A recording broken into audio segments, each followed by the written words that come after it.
शिवाजी राजांचा चिटणीस, राजांच्या भेळ. कोण राजा? इथं राजा एकच, आणि ते म्हणजे आम्ही.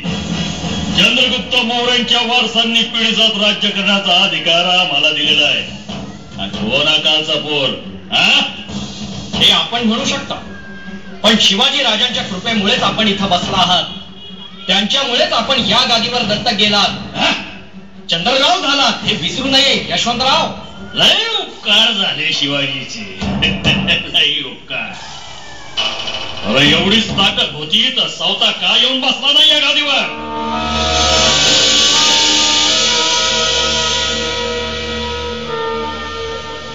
झालं गेलं विसरून झालं.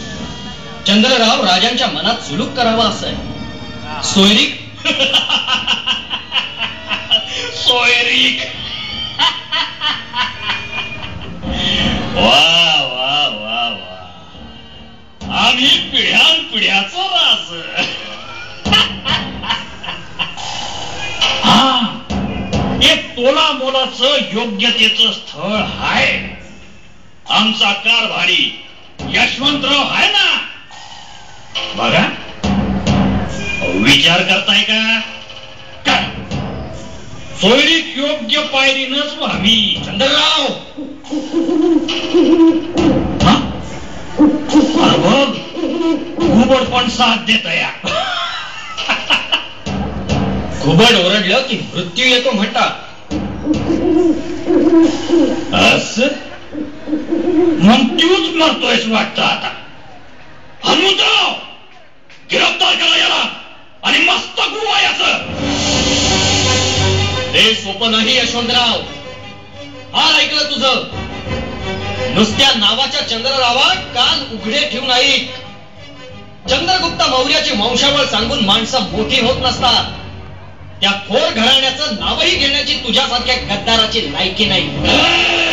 अरे तू तर त्या मुघलांचा गुलाम, मद्याच्या कैफात सदैव जिंकून प्रजेवर जुलूम जबरदस्ती करणारा तू, आया बहिणींच्या अब्रूवर घाला घालणाऱ्यांना पाठीशी घालणारा नराधम तू.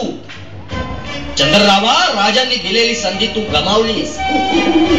या क्षणी या जावळीभोवती आणि तुझ्या महालाभोवती मराठ्यांचा वेढा पडलाय. तो घुबड्याचा आवाज ऐकलास ना? तो तुझ्या मृत्यूचा कौल होता, लक्षात ठेव. खामोश.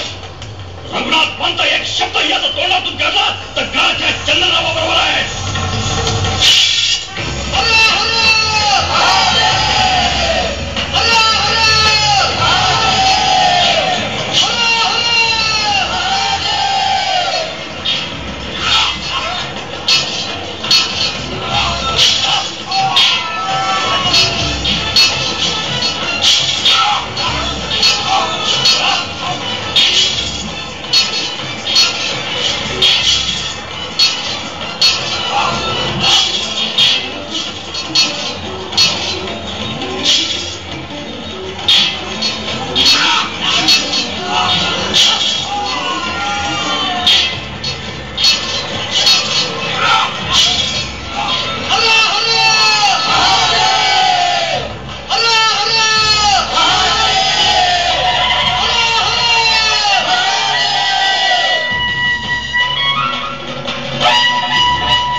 मराठी मातीशी गद्दारी करणाऱ्या, मराठा धर्माशी प्रतारणा करणाऱ्या चंद्ररावासारख्या नराधमांची सत्ता केंद्रे अशीच उद्ध्वस्त करायला हवी.